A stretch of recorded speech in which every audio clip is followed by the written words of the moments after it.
जय सिया राम, जय सिया राम।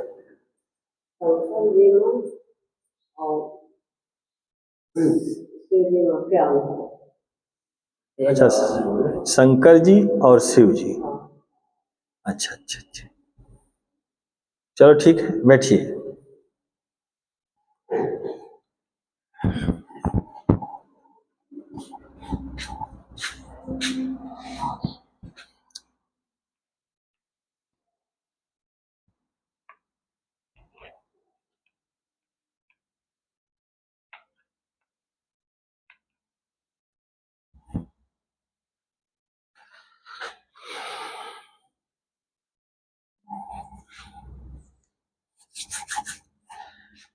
ये शंकर, आप फोटो तो देखे शंकर जी, और ये शिव है।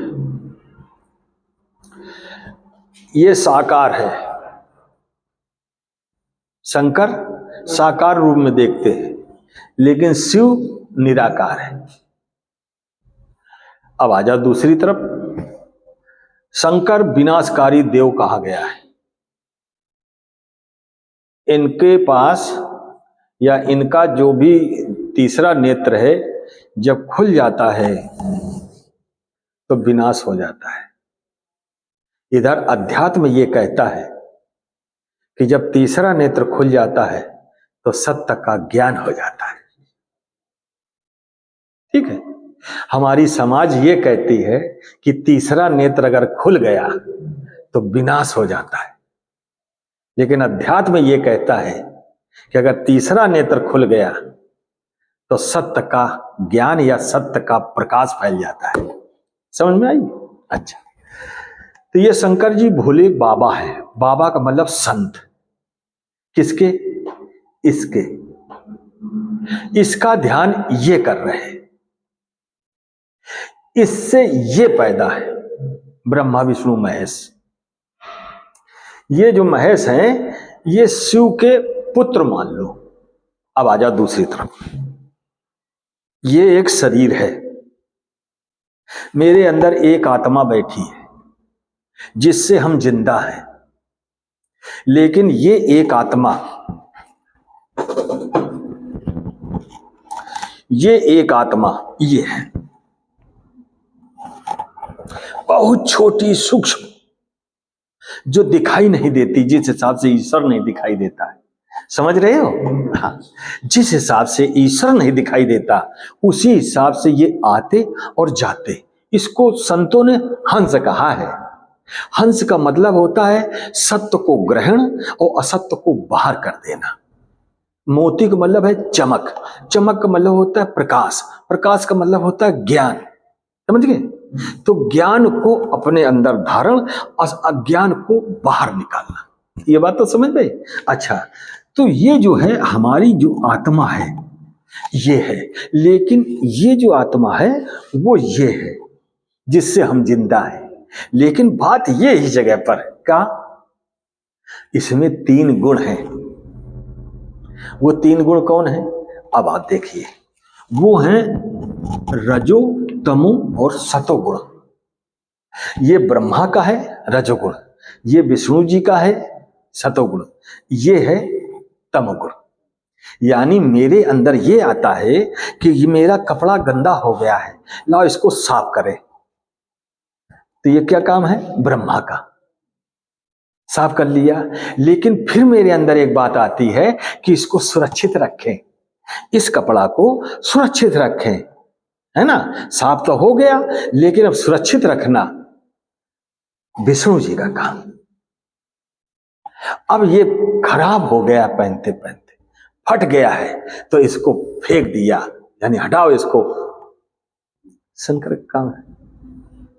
ये तीनों गुण मेरे अंदर, रजो तमो मेरे अंदर बैठे, वही चीज ये दिखाई गई कि ये शिव है और ब्रह्मा विष्णु महेश तीनों इसी शरीर में बैठे। यानी सीधा सीधा कह दो कि किसी चीज की निर्माता, यानी किसी चीज को आपने बनाया तो ये ब्रह्मा का काम है, और उसको सुरक्षित रखे हैं तो ये विष्णु जी का काम है। और जब उसको सोचे कि अब ऐसा इसको हटाओ, दूसरे हिसाब से बनाओ, तो शंकर का काम और फिर ब्रह्मा का काम चालू हो जाए। ये बात समझ में आ गई? हाँ, तो शंकर ये जो जितना भी चीजें हम बता रहे हैं आपको, ये शिव निराकार हमारा ईश्वर है, निराकार, जिसको हम ओम के नाम से भी जानते हैं, जिसको हम ओम के नाम से भी, उस ओम से ब्रह्मा विष्णु महेश पैदा हुए तीन। इसलिए हम क्या करते हैं कि जिस हिसाब से आप ऐसा कह लो वो हुआ, और ये तीन और बना दिया, और मां, तीन का मतलब होता है तीन, 1 2 3। अब आया समझ में? ये केवल समझ में है कि इसमें ये तीन जो बने हैं, तीन का मतलब तिरके तीन, यानी 1 2 3 तीन बने हैं। ये तीन कौन है? ब्रह्मा विष्णु महेश, अन्यथा ओ मैं। तो ओम तो ये है ना, उसी का एक छोटा रूप जो जाप किया जाता है, जो अंदर जा रहा है, उसका नाम इस हिसाब से देखेंगे, इसको जाप में लिया जाता है, इसको हम जाप में लेते हैं, इसको नहीं लेते है। ये एक ही चीज, बशर्ते ये जाप में है, क्योंकि ईश्वर का सबसे छोटा सा नाम राम। कौन राम? वो राम जो इस राम ने, दशरथ के बेटा ने रामेश्वरम में पूजा की, इसकी की, शिव की।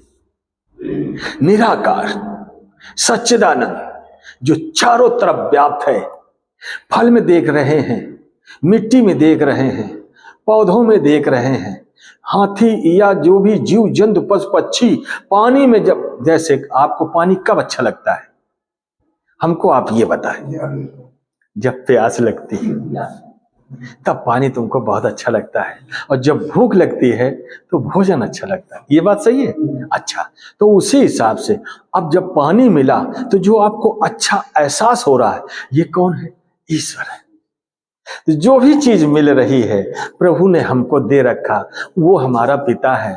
अपने बच्चों को सब कुछ दे रखा, बशर्ते बच्चे को ये ध्यान रखना चाहिए कि मेरा मालिक कौन है। इस दुनिया से जब जाएंगे तो हम जाएंगे कहाँ? तो एक दिन तो जाना है, आज नहीं तो कल जाना है।